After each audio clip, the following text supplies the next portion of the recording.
This is Davy doing a pour for my best friend Heather. She specifically asked for Easter egg colors with a white kind of swipe background. I'm actually going to switch it and not do the swipe as the background, so I'm actually going to be doing the colors as a background. And then I'll be doing the white swipe over it. So the first thing that we're going to do, I've already pre-mixed my colors here. So she wanted Easter egg colors. So we have these guys all put together. So what I used was Elmer's glue and water. Very easy.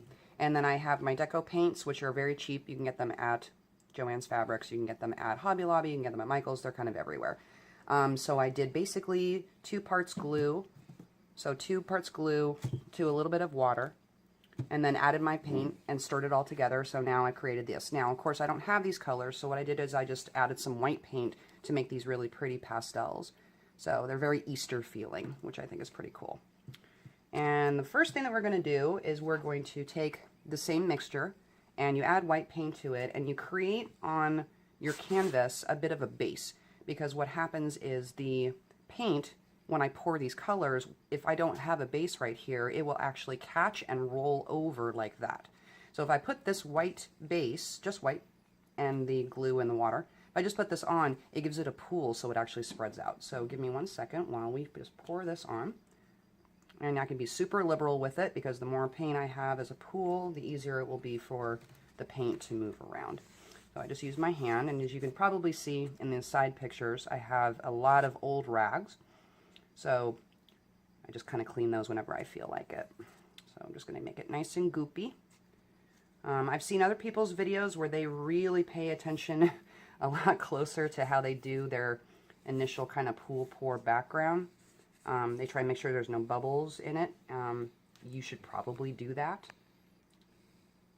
This looks like it got a little bit dried. Some of the paint might have dried a little bit, so these bubbles will pop eventually. I can actually hit this with a torch if I really want to, or I could hit this with my heat gun, and that can actually pop those bubbles, which I don't think I'm going to bother doing, because I'm going to be doing a swipe anyway, so honestly it doesn't matter all that much, at least from what I've been able to tell. Okay, so now we're going to be putting our paints in here. So this is just a little cup that I cut.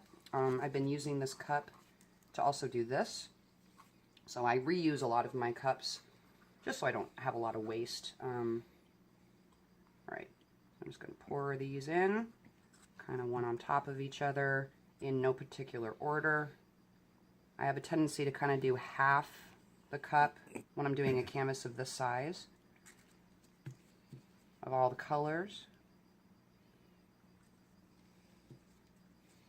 And you'll see other people doing techniques where they run the cup or they run the color down the side. That's absolutely possible too. There's a lot of different ways that you can put this paint in the cup to create a pour. A lot of this comes down to just experimenting and trying to figure out kind of what the best is for you. I know some people who pour really high, and that helps the paint sink to the bottom. But since we're doing the dirty cup, or dirty pour, I'm not really worried about it sinking to the bottom, because we're just going to flip this over. Okay. Okay, so you can see it's all kind of sitting on top of itself. Alright, when we're ready, here we go. And again, I know that some of these bubbles are going to be annoying, but since I'm doing a swipe, it's not a big deal. So I'm going to grab this very carefully, put this on top like that. As you can see, I taped off my back so that I can help the paint lift off the back of the canvas, and spladoo. Spladoo. Okay. And there's that. I'm just bringing some of the extra, if there's any extra paint, off to the side. So this is where it takes 900 years, is trying to get the paint to move around. But this is the most relaxing part of doing this. There's a nice big old bubble right there. Hey you. There you go. So you can see already I haven't even added my white swipe yet for the cells. All this paint doesn't have any silicone in it at all. It's all just glue and water and paint. And you can see the cells are already forming, and I haven't even tilted it yet. It's already doing what it's supposed to do, which is pretty magical. Don't know if I love that green. It's a little minty, but I'm hoping after I do the white swipe, it will mellow out a little bit. And after maybe I tilt, excuse me. All right, so now we're just going to gently tilt. So if I were just to do this as a normal pour, I would probably grab my torch, my butane torch, and I would torch some of these bubbles right here. But again, since we're doing a swipe, not really that necessary. You just move it around. You take your time. I will say that I do not take as much time with this as probably most people do. I get a little impatient, and then I get too into it. And I start wanting to see how much mess I can actually make. So I'm going to be quiet and just let you watch the paint flow.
Alright, so we're doing pretty good here. This is actually turning out way nicer than I thought it would. I'm just trying to get some of the paint into those corners. And again, I'm doing a swipe. A lot of people don't bother moving the paint around this much when they're swiping because a lot of this is going to get kind of muted.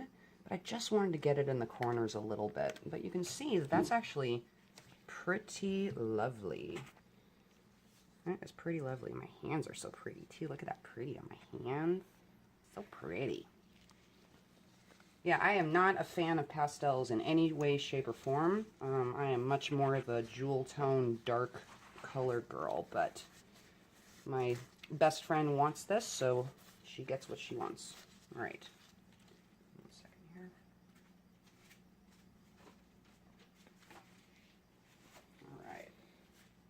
So this is where the real fun begins. Okay, so when it comes to swiping, I've already pre-mixed before we started this video. I already pre-mixed this. So this is once again Elmer's glue, a little bit of water, white paint that I got actually at at Home Depot.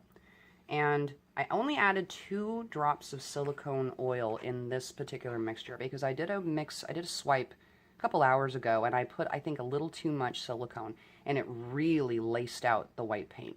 So you got to remember, your silicone is going to make your paint move. So if you are going to use a lot of silicone, you're going to get a lace effect. If you use a little bit of silicone, you'll get more of a bubble cell effect. So be careful and think about what your effect is going to be. All right, so here we go. So I've got this thing right here. This is just a stupid little page divider. Actually, I used it earlier, so it's still a little wet along the edges, but it should be fine. But yeah, this is just a page divider. So I've seen people use paper towels that are wet, and I have not gotten a good result out of that. I feel like it grabs too much of the paint. So I found this plastic thing works pretty well. All right, so silicone, white, here we go. We're just gonna gloop that on. Really let it sit there. Get those corners, because man, those corners like to hide. Okay. Here we go. So notice how I'm letting it sit. And here we go. I'm going to move it just a little bit. And swipey, swipey.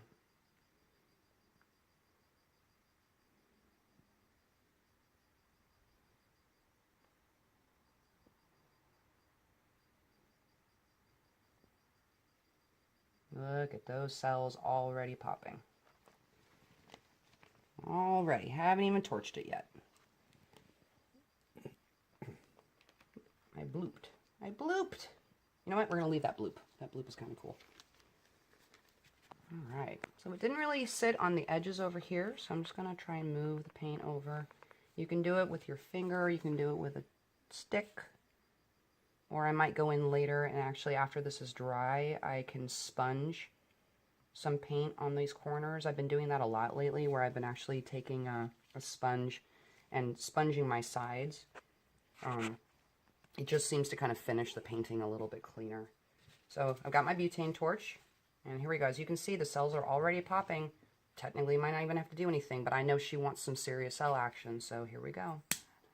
So don't let it go too crazy over one side. Like, don't go here and then shoot it here and here and here, or else you're just going to burn the paint. So you really got to stay active with your torch. Look at that. Look at those cells. That's beautiful. Okay, let's let it just sit for a minute and do its thing. So I'm having a little bit less cell action on top, so I'm just going to tilt this and hopefully it'll move just a little bit. I don't want to move it too much because I don't want these cells to lose too much structure, but they might have to in order for me to get some of that paint off of that side. Got a little pain in the butt here. Just let that do its thing. Ooh, that looks neat. It's actually looking cool as I tilt. Yeah, it's actually kind of neat. Kind of like that effect. So it really depends on the shape that you want of your cells. If you want them to stay round, I suggest you probably not do too much tilting. I like it when they're a little weirdly shaped and kind of oblong and bizarro. I just think it gives it more interest. That is a pretty lovely swipe though. I don't know if you can see it moving around. Definitely does takes its time moving, but you can see it shifting and moving and squishing, and this is very meditative. So I want you to look at something though. So look here and look here. This is the silicone moving away and going all the way down into the canvas. So this is another thing that can unfortunately happen when you're doing things with silicone, is that it will actually move away from the edges of your painting, which is another reason why I go in and I will sponge sometimes the outside and bring that sponging technique in a little bit just to kind of fix those weird, oh, that's the canvas areas. I hate seeing canvas. It's like, what's the point? Why am I painting if you're just going to see canvas underneath it? It just looks weird to me. So I haven't quite figured out how to fix that yet. Naturally, anyway. And then it looks like there's a little deuter right there that is marring the paint. So 2 seconds.